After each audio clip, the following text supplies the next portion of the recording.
"Hey Pop, what was your rank back in the Stone Age?" "Mess cook, 3rd class?" The voice, slick with the unearned confidence of youth and peak physical conditioning, cut through the low hum of the mess hall. It belonged to Petty Officer Miller, a Navy SEAL whose neck was thicker than most men's thighs. He stood with 2 of his teammates, their trays laden with the kind of high-protein, high-calorie fuel required to forge human weapons. They formed a tight, intimidating triangle around a small, square table where one man sat alone. George Stanton, 87 years old, didn't look up from his chili. He brought a spoonful to his lips with a hand that was steady, a stark contrast to the wrinkled, liver-spotted skin that covered it. He wore a simple tweed jacket over a white shirt, clothes that looked out of place and out of time amidst the sea of digital camouflage and navy blue uniforms. He chewed slowly, deliberately, his gaze fixed on a point somewhere beyond the far wall of the bustling Naval Amphibious Base Coronado dining facility. Miller smirked at his buddies, who chuckled in appreciation of their leader's wit. "I'm talking to you, old-timer. This is a military installation. You got a pass to be here. Or did you just wander in from the retirement home looking for a free lunch?" The mess hall, never truly quiet, began to change its tune. The cacophony of 100 separate conversations began to falter. The clatter of forks and knives on ceramic plates became more distinct as other sounds faded. Heads were beginning to turn. This was more than just a young buck being loud. It was a performance, and an old man was the unwilling centerpiece. George finished his spoonful of chili. He placed the spoon down gently beside his bowl, the metal making no sound against the plastic tray. His movements were economical, devoid of any wasted energy. He still hadn't made eye contact with the SEAL looming over him. This placid refusal to engage seemed to fuel Miller's arrogance. He leaned in, planting his massive tattooed forearms on the table, a clear invasion of the old man's space. The table, bolted to the floor, didn't so much as shudder. "Look at me when I'm talking to you." Miller's voice dropped from a mocking tenor to a low growl. "We have standards here. We don't just let any civilian stroll in and take up a table. So I'm going to ask you again, who are you and what are you doing on my base?" The possessive pronoun "my base" hung in the air, thick and odious. Several of the younger sailors at nearby tables shifted uncomfortably. They knew Miller, knew his reputation. He was a phenomenal operator, a warrior of the highest caliber, but he carried his trident like a scepter and treated anyone outside his elite circle with a casual disdain that bordered on contempt. George finally turned his head. His eyes, a pale, watery blue, seemed to hold a profound weariness, but underneath it there was something else, a stillness, a depth. It was like looking at the surface of a frozen lake, calm and reflective, hinting at the immense cold pressure hidden beneath. He looked at Miller's face, then at the gold-sealed trident pinned to his chest, and then back to his eyes. He said nothing. "What, you deaf?" One of Miller's friends chimed in, leaning over his shoulder. "He asked you a question. Let me see some ID," Miller demanded, straightening up. His hand gestured impatiently. Now, this was a gross overstep of his authority, and everyone in the room knew it. A petty officer had no right to demand identification from a visitor in a common area. That was the job of the master-at-arms, the base security. But no one was going to call out a SEAL in the middle of the mess hall. The social cost was too high. It was easier to look away, to pretend you didn't hear, to suddenly find your green beans intensely fascinating. George Stanton reached not for his wallet but for his cup of water. He took a slow sip. The silence in the immediate vicinity of the table was now almost absolute. The tension was a living thing, coiling in the air. Miller's face was flushing with anger. His public challenge was being met with quiet, implacable indifference, and in the rigid hierarchy of military life, that was an intolerable sign of disrespect. He was being made to look foolish. "That's it," Miller snapped. "You and me, we're taking a walk to see the MAA. Get up, now." He pointed to a small tarnished pin on the lapel of George's tweed jacket. It was a simple design, a pair of stylized wings with a small shield in the center, its details worn smooth with age. "And you can explain what that cheap little trinket is. You buy that at the surplus store to impress the ladies." As Miller's finger jabbed dismissively toward the pin, the world around George seemed to momentarily recede. The smell of industrial-grade chili and bleach was replaced by the scent of ozone and damp earth. The low murmur of the mess hall became the high-pitched scream of a diving Zero, the percussive thud of anti-aircraft fire echoing in his bones. He felt the phantom pressure of a hand on his shoulder, a young man's hand, strong and sure. A voice, barely a whisper over the roar of battle, saying, "See you on the other side, Ghost." The memory was a flash, a single frame of film from a lifetime ago, but it was as real as the table in front of him. The pin on his lapel was not a trinket, it was a promise, a ghost of a memory, for the ghost of Luzon. He blinked, and the mess hall solidified around him once more. Miller's angry face was inches from his own. Across the large room, working the serving line, was Seaman Apprentice Davis. At 19, Davis was still new to the Navy, full of idealistic notions about honor and respect that the reality of daily life was slowly sanding away. He had been watching the encounter with a growing sense of sickness in his stomach. He'd seen his own grandfather, a proud Marine who fought at Chosin Reservoir, treated with similar casual dismissal by a world that had moved on and forgotten. Seeing it happen here, on a base, in a room full of service members, felt like a sacrilege. He saw the smug looks on the faces of the other SEALs. He saw the averted eyes of the other sailors. He saw Miller's hand move toward the old man's shoulder, an act of aggression that was a point of no return. Davis knew he couldn't step in. He was a seaman. Miller was a SEAL. Intervening would be career suicide, but doing nothing felt like a betrayal of everything he was supposed to stand for. His eyes darted to the phone mounted on the kitchen wall. An idea, desperate and probably stupid, sparked in his mind. He knew who to call. Not the MAA. They'd likely side with the operator over the old man. He needed someone higher, someone who dealt not just in rules but in history. Wiping his hands on his apron, Davis slipped back from the serving line into the clatter and steam of the main kitchen. No one paid him any mind. He walked quickly to the wall phone, his heart hammering against his ribs.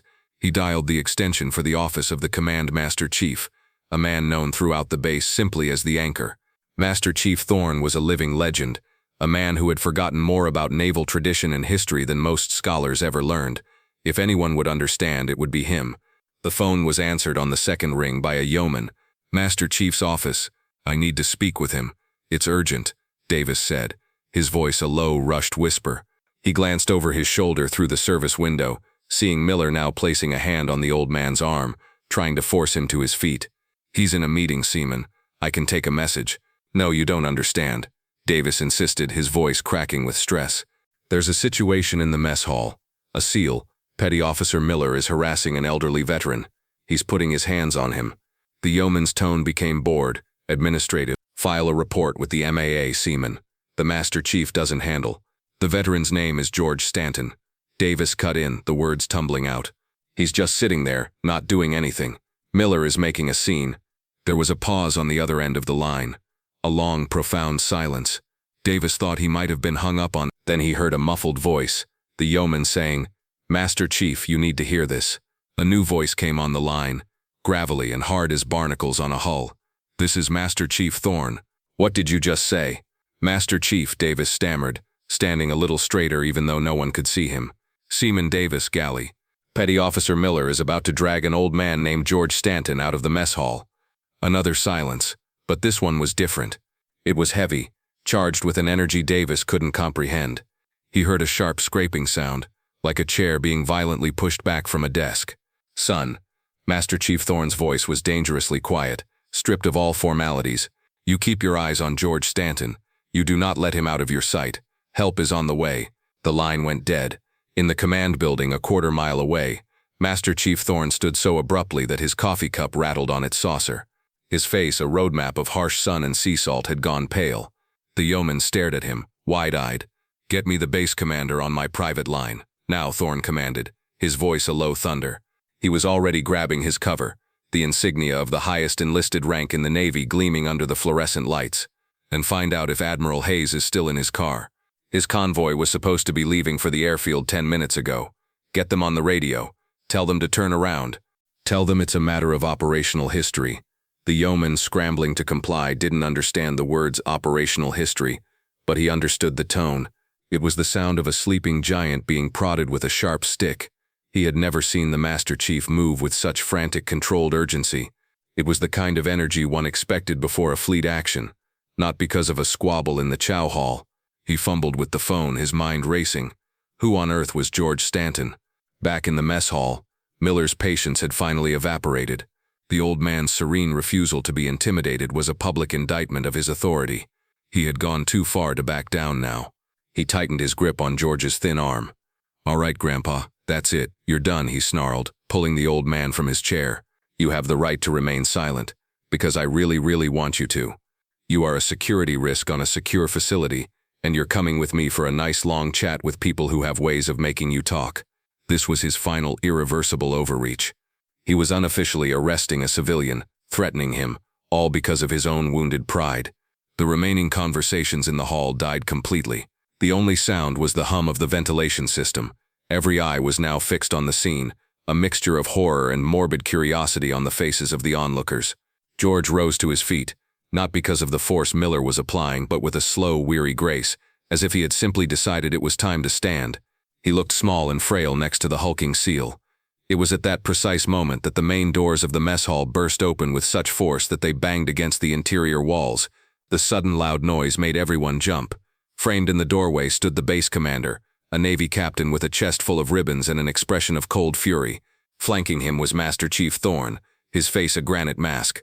Behind them were two Marine guards in full dress uniform, their presence so unexpected and formal that it sent a shockwave of confusion through the room. And stepping through the doorway between them, with a quiet, deliberate authority that made the air itself seem to grow heavy, was a man in a crisp white service uniform. On his shoulders were the 3 silver stars of a vice admiral. The spectacle was so stunning, so out of context for a Tuesday lunch, that for a moment no one moved. Then, a ripple of action spread through the hall. Sailors and officers seeing the rank shot to their feet, chairs scraping loudly against the linoleum floor. A wave of bodies snapping to attention. All except for Petty Officer Miller. He was frozen, his hand still clamped on George Stanton's arm, his mouth slightly agape. His brain was struggling to process the scene. The base commander? The Master Chief? An admiral? Here? Now? It made no sense. The admiral's eyes, sharp and intelligent, swept the room for a fraction of a second before locking onto the small tableau at the center of it all. He ignored the salutes, ignored the commander, ignored everyone. His gaze was fixed on the old man in the tweed jacket and the SEAL who was holding him. He began to walk forward. His steps were measured, silent on the polished floor. He moved with an unhurried purpose that was more intimidating than any charge. The base commander and Master Chief Thorne fell in behind him like a Praetorian guard. The entire population of the mess hall held its collective breath. The admiral stopped directly in front of George's table. His eyes went from George's calm face to Miller's hand on George's arm. Miller's grip, which had seemed so powerful moments before, now looked like a desecration. The admiral's gaze was like a physical weight, and Miller felt a bead of cold sweat trace a path down his spine. He finally, belatedly let go of George's arm as if it were a hot coal. Then, the admiral did something that shattered the reality of everyone watching.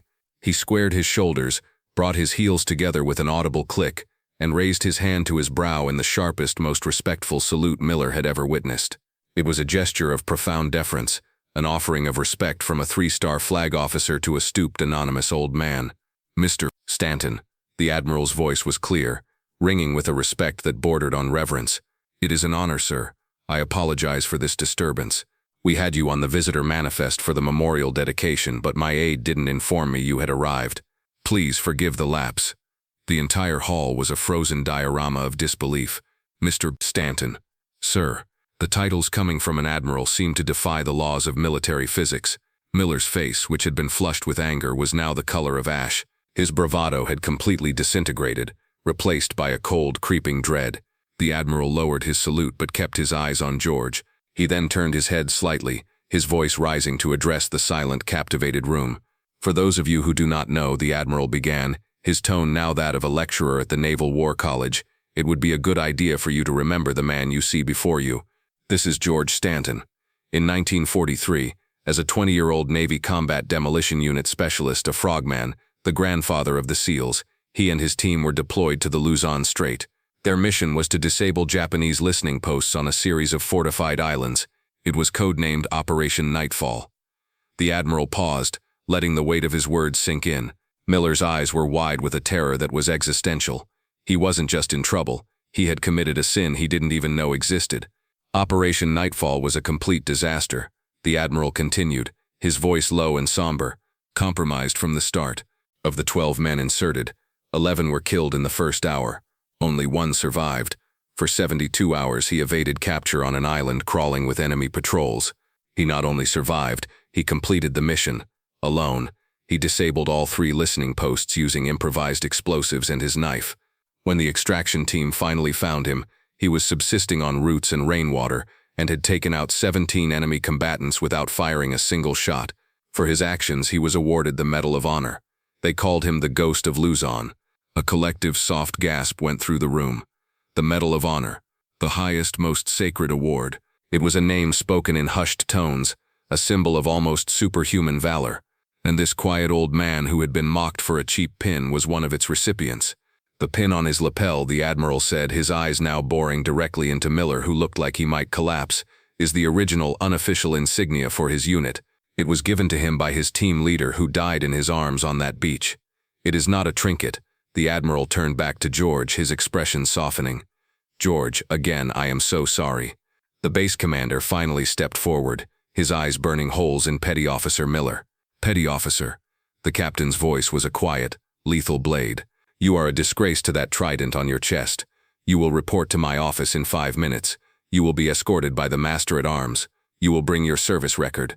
I suggest you use the next 4 minutes to contemplate the epic totality of your mistake. Master Chief, see to it. Aye, Captain, Thorne rumbled. George Stanton finally spoke.